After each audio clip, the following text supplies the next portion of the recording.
are you all? Welcome back to my channel. My name is Peyton, and today I'm gonna be starting a new vlog, which I'm really excited about. I've been planning this video since I started watching all of my favorite creators' best books of 2024. And I'm gonna be reading my favorite booktubers' best books in this video. When I first started planning this out, I was like, man, that's gonna be that's a lot of books. But the way I approached this video is I wanted to see if there were any overlap with favorites between my favorite creators. And there was. Thank God there was.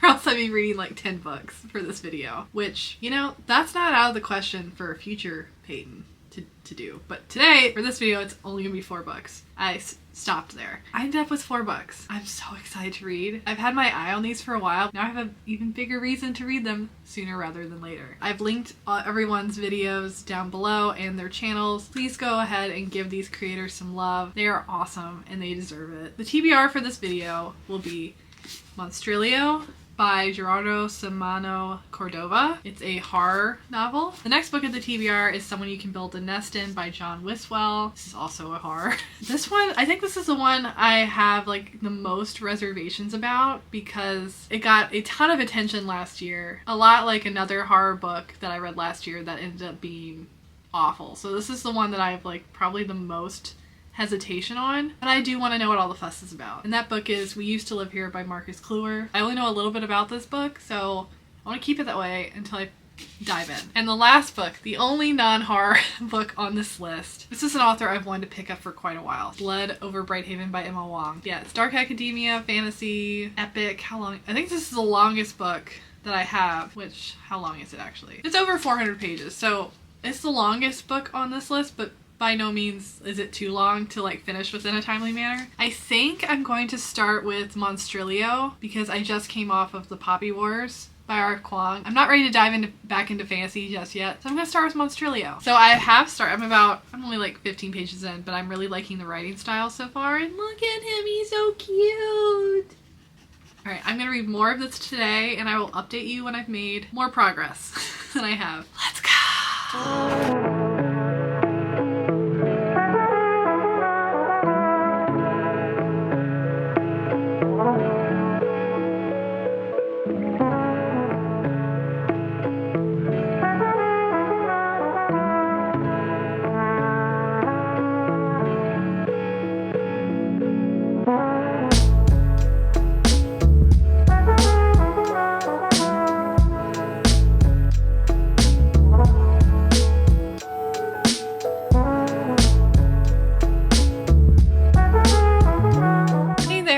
Give a little reading update. I'm 120 pages into Monstrilio. It's really good.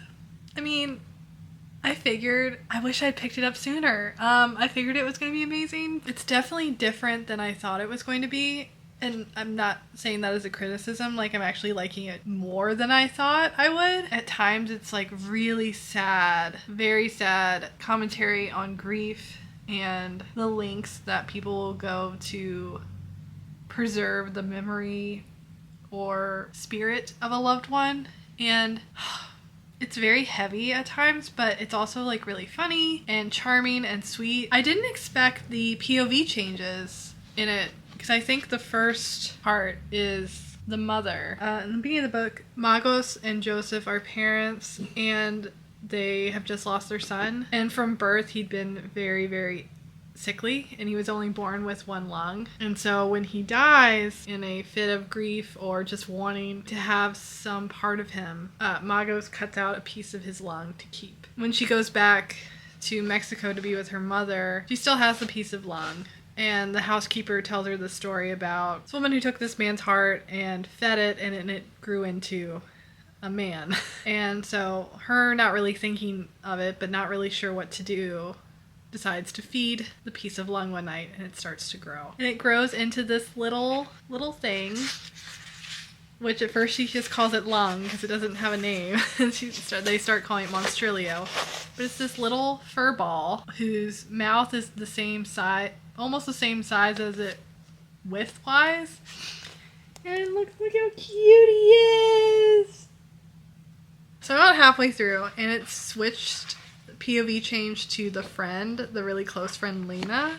And yeah, I'm just really liking it. It's very folksy, folklore-esque, and like I said, like like in some parts like really sweet and charming and comical, because this is kind of like, you think this is like silly, like why would this happen? Like there's this little monster and everyone's kind of okay with it, but not really, but they are, and now they're more accepting of it as like, I know this is going to break my heart. I know this book is going to make me cry, and I don't know if I'm ready.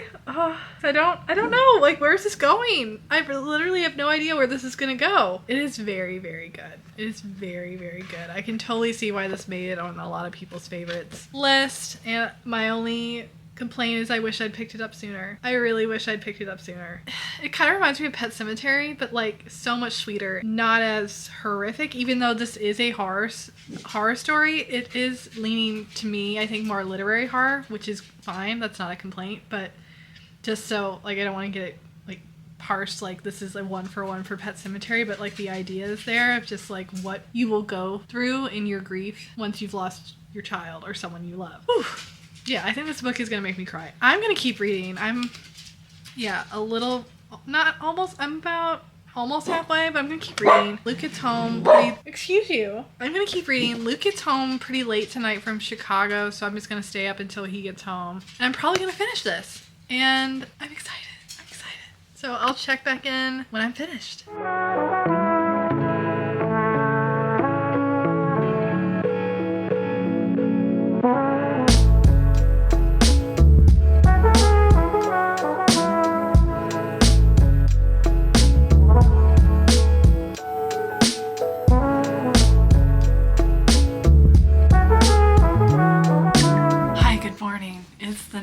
Morning. Yes, I'm wearing the same thing that I went to bed in because I wanted to. Anyway, I finished Monstrilio last night. Been a minute since I finished a book in one day. If that gives you any indication how much I love this book. I could not put it down. There's so much more to this book than just this monster grief horror story. That's like, I would say like the umbrella of the book, but there's so much depth and layered into this book, and I love the POV shifts between Magos, Joseph, Lena, and then you get Monstrilio's point of view towards the end, which was probably my favorite point of view. Everything about this book was so sweet and touching. I think the main reason I love the POV switch is because it showed how each of them were affected by Santiago's death differently, but also how Monstrilio affected their lives differently and how they all love and care for him in their own way and want the best for him. I honestly could have read an entire book of each of their perspectives. My only complaint about this book is that it ended.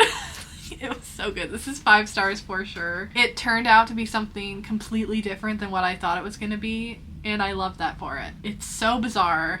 It's so sweet. It's so sad. It's so stunning as well. I think it leans more horror towards the latter chunk of the book, but like, there's so much in this book that it handles so well. Like, there's commentary, there's grief and loss, how much strain that puts on a marriage and a relationship as well as a family. There's also a lot of commentary on sexuality and can I say kinks on here without it getting flagged? Whatever. I don't know. Anyway, I love books that make you feel like you know the character so intimately. 5 stars. I cannot wait to see what Cordova does next because I thought this was excellent. Alright, what to read next? Right out the gate, 5 stars. I'm like I wish I'd read this earlier. That's what I'm kind of mad about it. What do I read next? I still don't think I'm ready to jump into Blood Over Bright Haven just yet. The Poppy Wars is still like top of my mind, so I'm not ready just yet, but I think because the other 2 books are horror, so it's someone you can build a nest in and We Used to Live Here. Do I just eat the frog with We Used to Live Here? This is the one I think I have not the highest expectations for, and I think it'll be a pretty quick read. Someone also described this as House of Leaves light, which I do have House of Leaves. That has been like the #1 ask of my scariest books I've ever read, or books that scared the out of me video that's been like the #1 comment is House of Leaves. So I've heard this is light, like it, not as long, maybe not as complicated. So maybe I'll pick this one up next. But I need like a full day to recover from Monstrilio. So I will update you when I've started this and got a little ways in.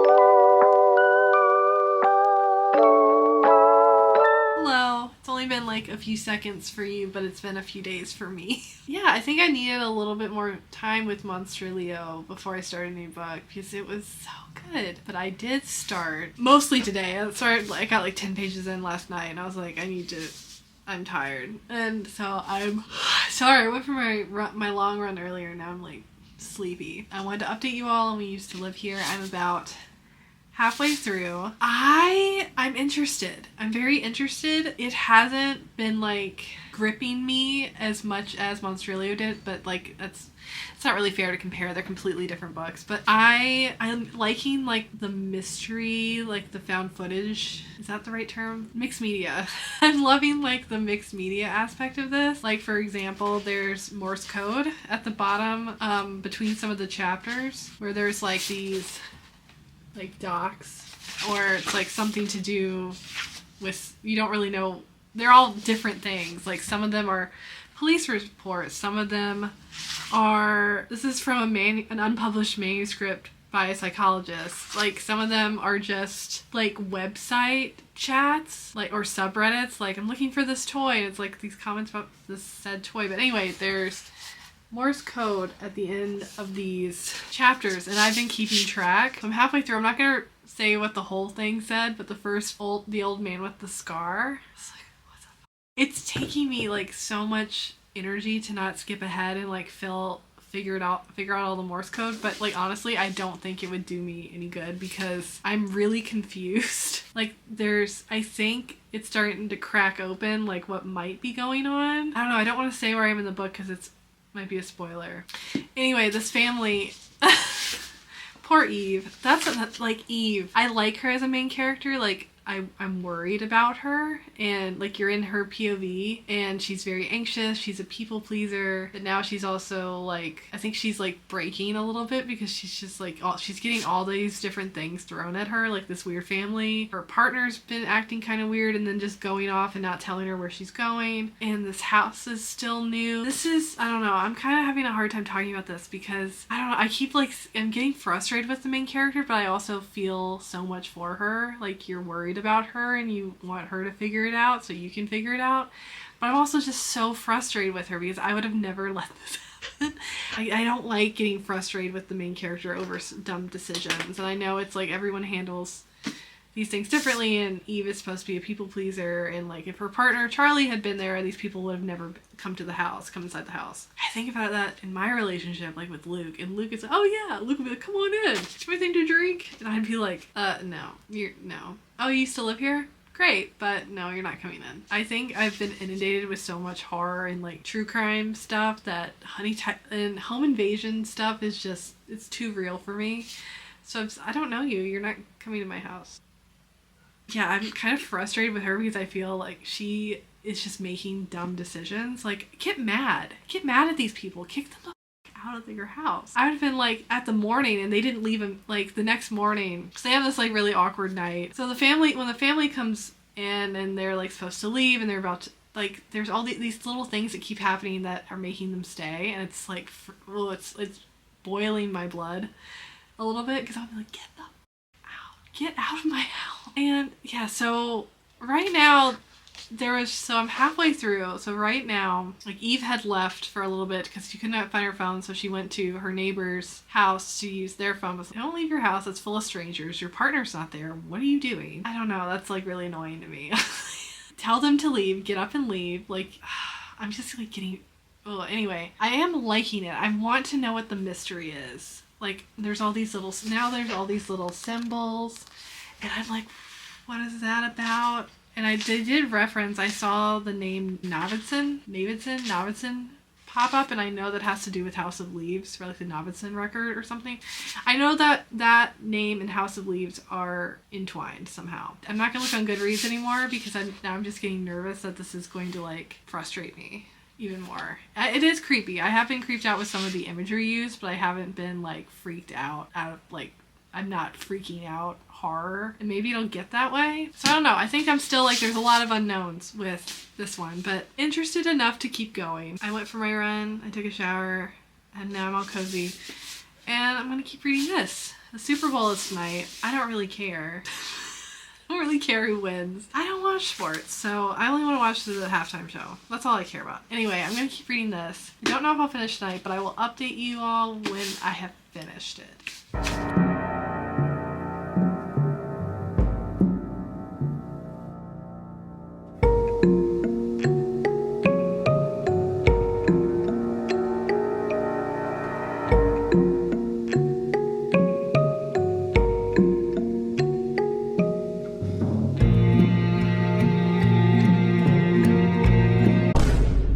What do you mean, brother? Hello, it is the next day. I did finish We Used to Live Here. I don't know how I feel about it. Like, bottom line, I think Marcus Kluwer deserves just 5 stars just for creativity and imagination.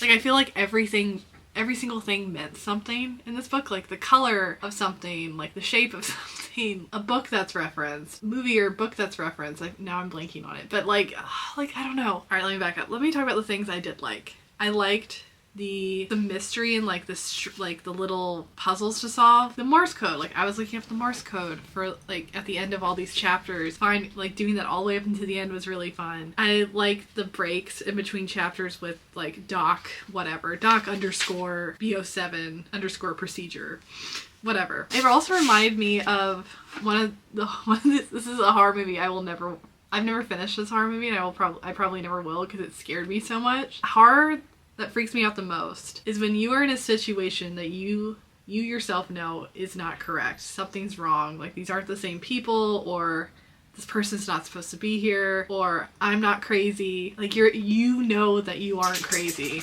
You know that something is off, but no one around you believes you. That freaks me out the most. Sorry, the movie is called Unsane. I still have not finished that movie. It's about this woman who voluntarily checks herself into a psych unit at a hospital because she's been feeling really anxious and she wants to get away from, I think, her ex or her stalker. And she checks in, and one of the orderlies is said stalker. And no one believes her, and she can't leave because she's on like she signed herself up for a hold.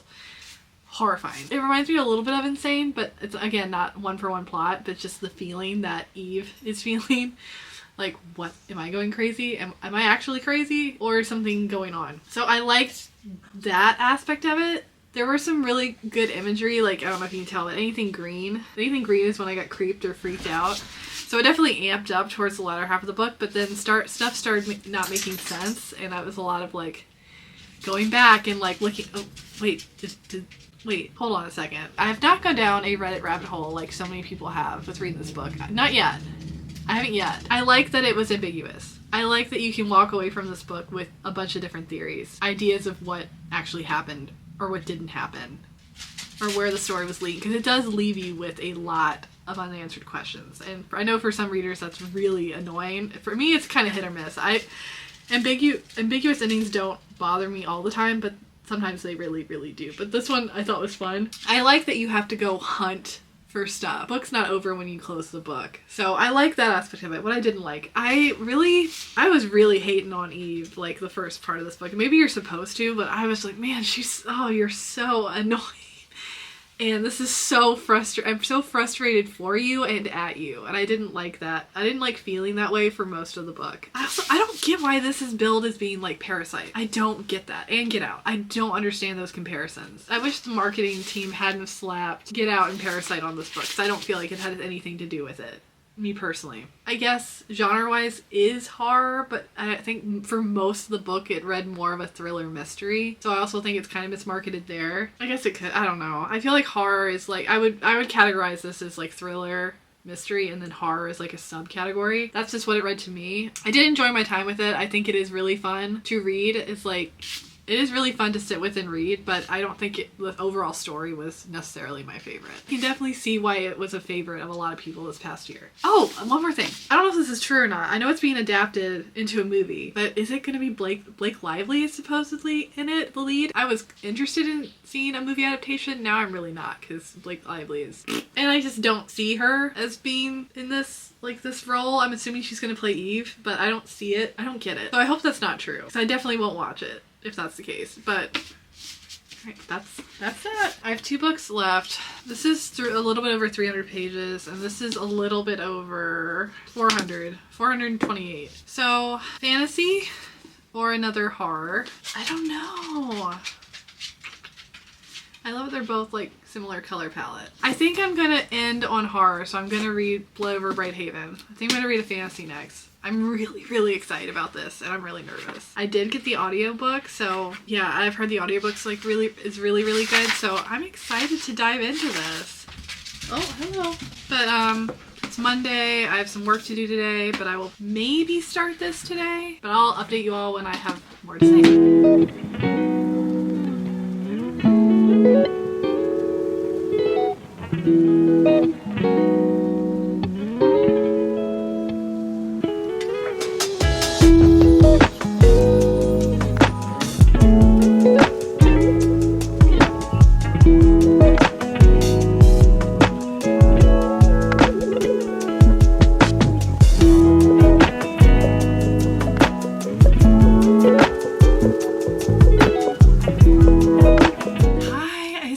Give a little reading update on Blood Over Bright Haven. I'm almost halfway through. I'm on page 170, and I had to stop because something just happened, but this is so good. This is so freaking good. I was hooked immediately to the writing, the characters, the magic system is so cool. I've never read anything like this before. I'm worried.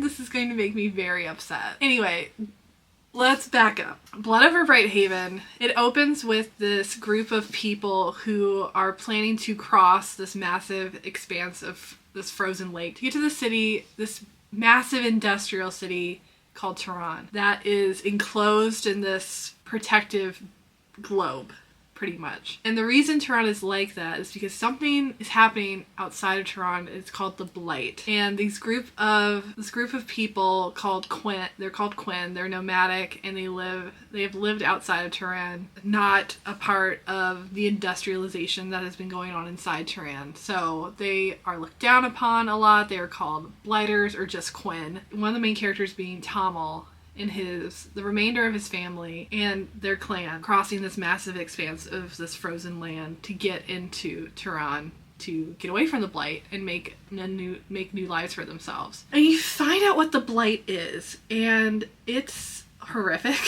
It's kind of like this burst of power. The Blight touches you, it basically just incinerates you.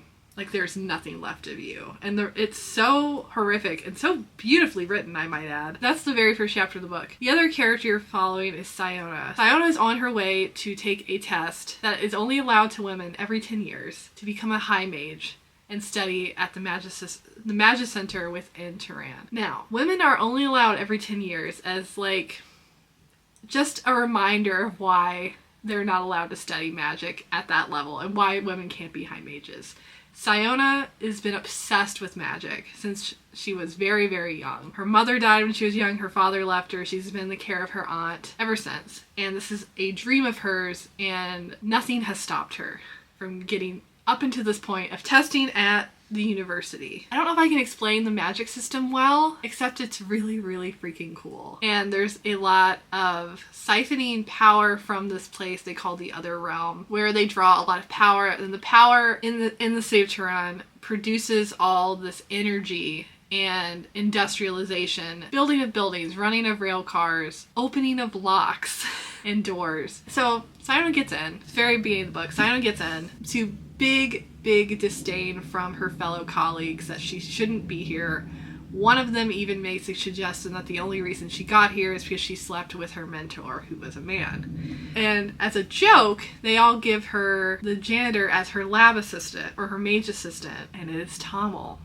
And they think this is a joke because she doesn't deserve a true lab assistant, so she can have a janitor. The amount of just classism and sexism and misogyny in this book is, especially at the beginning, is like, ugh, gross. Sayona instead takes this as a good thing because she doesn't want to work with anybody anyway. She doesn't want anyone to impede her work. And she wants to show everyone that she doesn't need 4 to 5 mage assistants to do her work for her. She's perfectly capable of doing it on her own. She's always operated on her own. She didn't have a lot of friends growing up. She was very much her studies, and that was it. And so she starts to teach Tamil about their magic and what she does. There's a competition in a few weeks, and the competition is to propose a new mapping system to expand Tehran's borders, to make it even larger than it is now. So that's what they've been leading up to.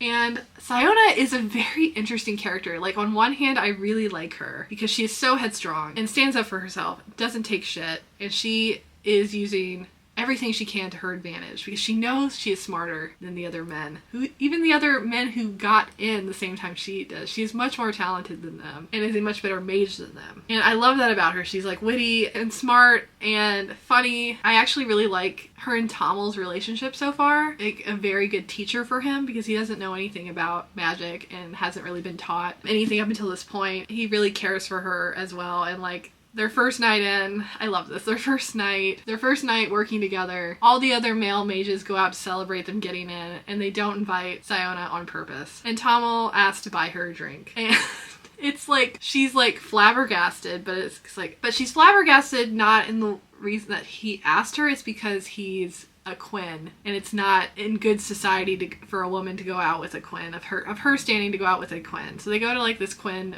owned bar, and she gets really drunk, and it's just like, he's really caring for her and patient with her, and I love that about Tamil. He's very patient with her. The other side of Sayona can only see so far in front of her face. She doesn't think ill of anything she has been taught or preached because there is a very big religious undertone in this world that has propelled all this advancement in magic and Tehran. So she can like say stuff, so she'll say something that she doesn't think is offensive in front of Tamil, but Tamil will be like, he'll just like look at her like, what is wrong with you? Like, that's not right. Why would you think that? Or stuff like that. And she's very selfish in her pursuit of being the best, of being number one. She even says nothing will stop her. And even Tamil like asks like, why don't we work together with them? Isn't that like the good thing to do? Is like, we're all going after the same cause, like why wouldn't we work together? And she's like, no. I'm so interested in Tamil and Sayona so much. I'm so interested in these characters in this world and this magic system, and this mystery they are uncovering too is really interesting about how they are going to siphon more energy and how to do it, but no one's really having any luck in figuring out like the best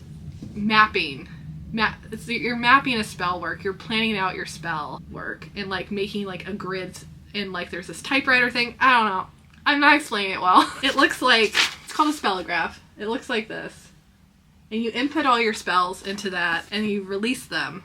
And to do whatever, like move a cup. You can move a cup a little bit on a desk, or you can pick up a boulder and move it away.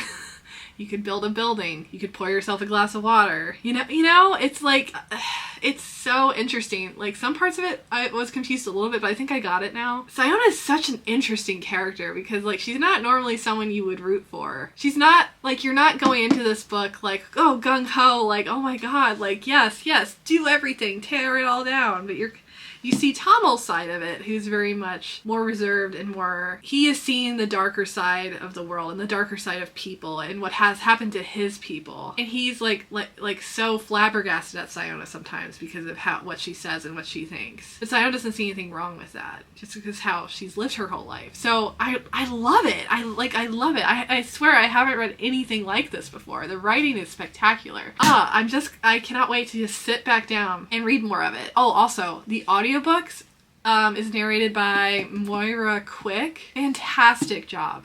Oh my god. Like, so good. Like, cinematic, playing a picture in my head. I love it so much.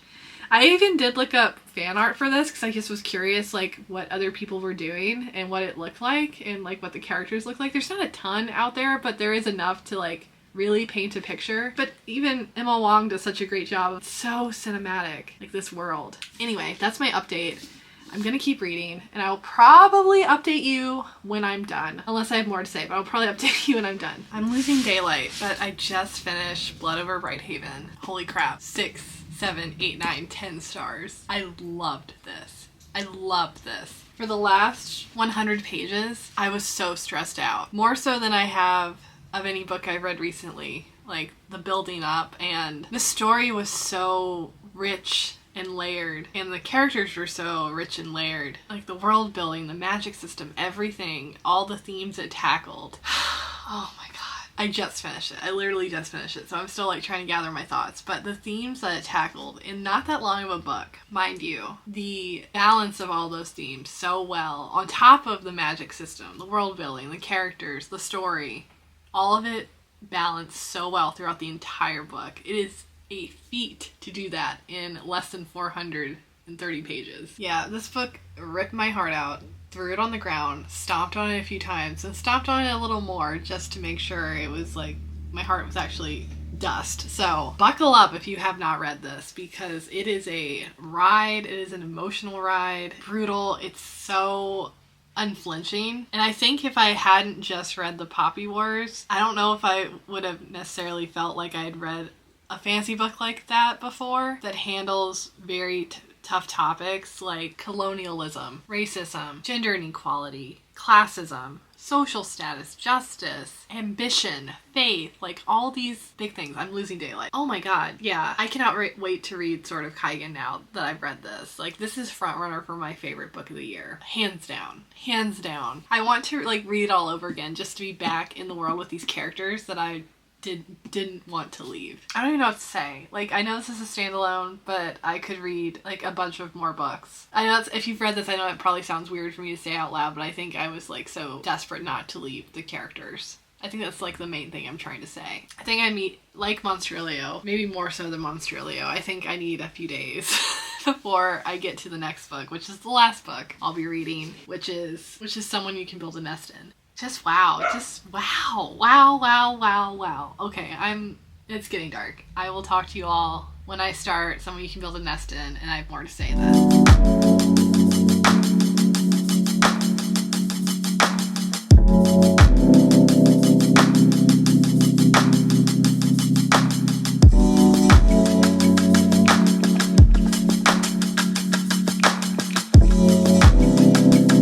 Hello. It's been, I want to say a couple days. Anyway, last night I started Someone You Can Build a Nest In. I'm about 115 pages in. I'm loving this. I love how it's written. I love the characters. I love their dialogue. I just really like the writing. I love the story. I love how weird this is and gory and sweet. It's kind of giving me, it's not the same story, but like similar vibes, like so much horror, but it's very charming, like The Horror by David Sodergren. I'm really loving it. This follows our main character, Shisheshin. It's not, I want to say like Succession, but it's not that. Shisheshin.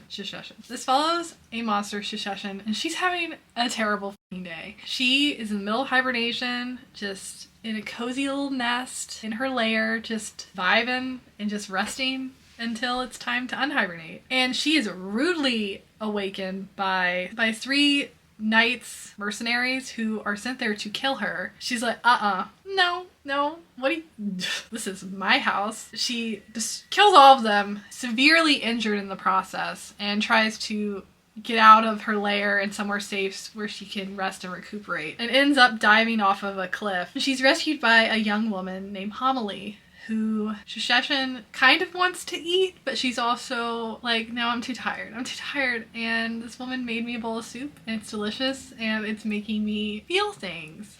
Shisheshin has never been cared for. Her mom was taken away from her and killed when she was very, very young, and she doesn't have any siblings anymore, so it's just her, and she's never really been looked after or cared for or really had another anything in her life. So Homily, should have led with that. Homily mistakes her for a person, because Shisheshin has built this facade of a person using the bones and the skull of people she's killed, homogenizes this body, and Homily mistakes her for a young woman. Shisheshin almost immediately starts feeling like these sweet something she doesn't know what it is, and like this rumbling, like why do I feel so nice? And like describing Homily like blushing and like trying to hold her hand, and it's so sweet. Oh, I love it. It's so sweet. And Shisheshan's like also, there are a lot of firsts for her. Like she's never experienced or she's never heard laughter before, and she doesn't really know about flirting or sarcasm, and she's like saying like humans have all these stupid, like these silly things that they do. She wants to protect Homily. Like she wants to take her back to her lair and make a nest in her, because that's, in her mind, like that's how you show love. And Homily's like la la la la. But Homily also admits to Shisheshan that she is on the hunt for this monster that has cursed her family. That's all I'm gonna say, because I feel like if I say any more about that, there might be some spoilers. Homily doesn't know what Shisheshan is yet. And Shisheshan's like, I feel like my mouth is doing weird things. Shisheshan is really torn about whether or not to let her know, because she's scared how Homily will react and if she'll still like feel the same way. So I'm about 100 pages in. I'm really enjoying my time with it. I'm really excited to see where it's going. I love the writing. I love how funny this is. There's a lot more humor in this, and dark humor, than I thought there was going to be. It's very cozy horror, which I honestly didn't think I would like, because, I don't know, like I like more horrific, darker horror. Balance is so well done, and the characters are so well done that I don't even care, because I'm having such great fun with this. It is still pretty horrific. Like Shisheshan, like when she eats someone, it's like she like completely like takes over their entire body and like breaks them down into like proteins and enzymes that she can like absorb as nutrients. And she'll take parts of them, like their jawbone or like their hands. And she's like made up of all these different pieces of people, and like her spine is a chain, is like iron chain, and her lungs are a bear trap. Stuff like that. Like I think it's like really cool, imaginative monster making, which I hadn't really seen yet, and I just love how sweet and innocent they kind of both are, even though Shisheshan has like killed a bunch of people. Like there's still something very sweet and innocent about her and how she sees the world, as well as Homily. And I love how much Shisheshan just wants to protect her, how much like adoration comes from Homily to Shisheshan. And I just love it. It's so cute. It's so cute. So I'm probably gonna finish this tonight. I'm hoping to finish this today, because I need to finish this vlog, because I'm leaving for Tennessee for a week and I won't have another update, so I need to finish this vlog. It's a very fast read. It might be taking me a little bit longer because I'm annotating the crap out of this book. But I'm having such a blast with it. It's exactly what I want right now, because I was craving a horror book kind of like this. I just really wanted a good horror book. I mean, We Used to Live Here I did enjoy it, but it's different horror than I usually read. So this is like more up my alley. So I'm gonna get cozy and read. Like we are almost out of the negative temperatures here in Minneapolis. Thank God. So while it's still super cold out, I'm gonna get all cozy and read some more, and I'll update you probably when I'm done.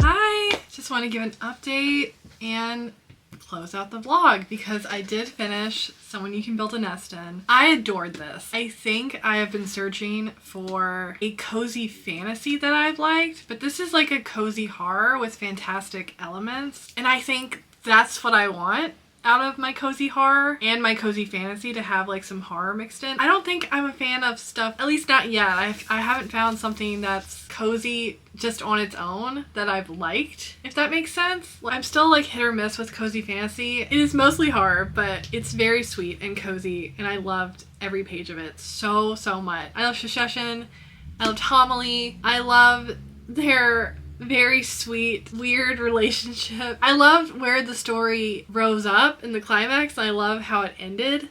I could not predict what was going to happen along any step of this book. And I was so surprised at every turn by the choices the author made with this with his characters and the story. I adored this. Like 5 stars. Yeah, like if you see this, pick it up. It's so good. There's so much you can find in these pages that is so heartwarming. Also horrific. Really horrific. Lots of good horror, lots of good body horror, lots of good horror imagery. Like, I love it all. And then there's like a lot of really sweet romance and like awkwardness and wholesome moments between Homily and Secession. They are very unsure of how to proceed in a romance, how much they understand each other and are so patient with each other. I love it! I love it. Oh my god. I flew through this. So I would say this was a very successful vlog. Alright, let's just go back and look at the wrap up of everything we read. Someone You Can Build a Nest In by John Wiswell. 5 stars. Blood Over Bright Haven is probably my favorite of all the books. 6 stars. Like, not only is this one of the best fantasy books I've read to date, it's also one of the best books I've ever read. It's so shiny. Oh my god, I could gush. I'm still thinking about this book. Anyway, We Used to Live Here by Marcus Kluwer. This one, honestly, the more time I've been away from it, the more I've liked it. And the more the ending, like, really, like, oh, man, that was good. I like how this ended a lot. Like, I still don't know how I feel about the whole mixed media aspect. I don't know. Maybe I just like more straightforward horror. I do have House of Leaves. I do plan to read it at some point in the future. Maybe I'll like that more. Maybe I'll like it less. I don't know. But, yeah, I did end up really liking this one. I was gonna have it like as a 3, but now it's like more of a 3.5, 3.75. Like not a 4, not a 5, but I still enjoyed my time with it. I can see why people really like this. And lastly, it feels like 2 months ago that I read this. It's crazy. I read it like a couple weeks ago, but Monstrilio. This like warmed my heart so much. I think it's like the same reason I really like Someone You Can Build a Nest In. Like it is very sweet, wholesome horror, but it is still really horrific.